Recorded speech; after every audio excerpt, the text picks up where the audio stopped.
এই 3 দিনের ভিতরে কয়েক হাজার মুসলমান তারা মেরে ফেলবে। হেতো না? কিন্তু আমরা আইনের প্রতি শ্রদ্ধাশীল, আমরা আইনকে সম্মান করি, আইনকে শ্রদ্ধা করি, আমরা ধৈর্যশীল। এই জন্য আজ পর্যন্ত আজ 3 দিন হয়ে গেল কোনো হিন্দু তাই বাড়ি দিই নাই। কথা বলে ঠিক কিনা?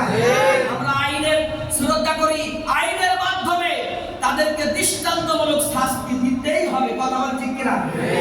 কথা বলে আল্লাহ সুবহানাহু ওয়া তাআলা তিনি বলছেন وَقَاتِلُوهُمْ حَتَّى لَا تَكُونَ فِتْنَةٌ وَيَكُونَ الدِّينُ كُلُّهُ لِلَّهِ আল্লাহু আকবার।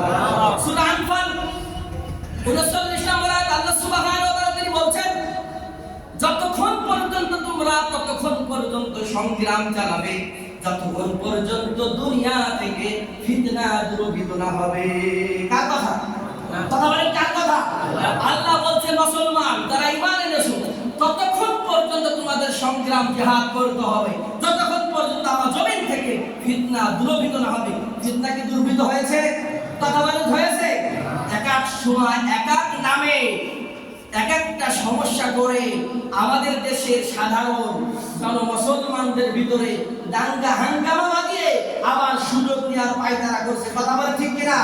এর জন্য কোনো অবস্থাতেই তাদের এই দাঙ্গা হাঙ্গামা লাগানোর ওই সুযোগ আমরা পালা দিয়ে আইনের আশ্রয় দিয়ে দৃষ্টান্তমূলক শাস্তি দিয়ে তোমাদের এই দেশ থেকে দেশান্তর করে ছাড়বো। কথা বলে ঠিক কিনা? সূরা মাইদা 33 নম্বর আয়াতে লিখেন আল্লাহ সুবহানাহু ওয়া তাআলা তিনি বলছেন ইন্নামা জাযাউল লাযীনা ইউহারিবুনা আল্লাহ ওয়া রাসূলাহু ওয়া ইয়াসআউনা ফিল আরদি ফাসাদান আন ইউকাত্তালু আও ইউসাল্লাবু আও তুকাত্তা আইদিহিম ওয়া আরজুলুহুম মিন খিলাফিন আও ইউনফাউ মিনাল আরদ।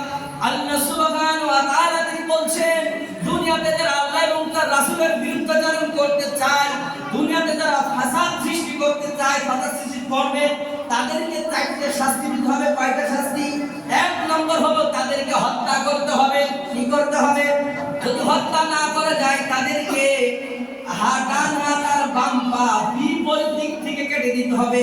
তা যদি না হয় তাদেরকে শূলবিদ্ধ করতে হবে। তা যদি না হয় তাদেরকে দেশ থেকে বহিষ্কার করে দিতে হবে। কথা বলে ঠিক কিনা? কার কথা? কার কথা? আল্লাহর কথা।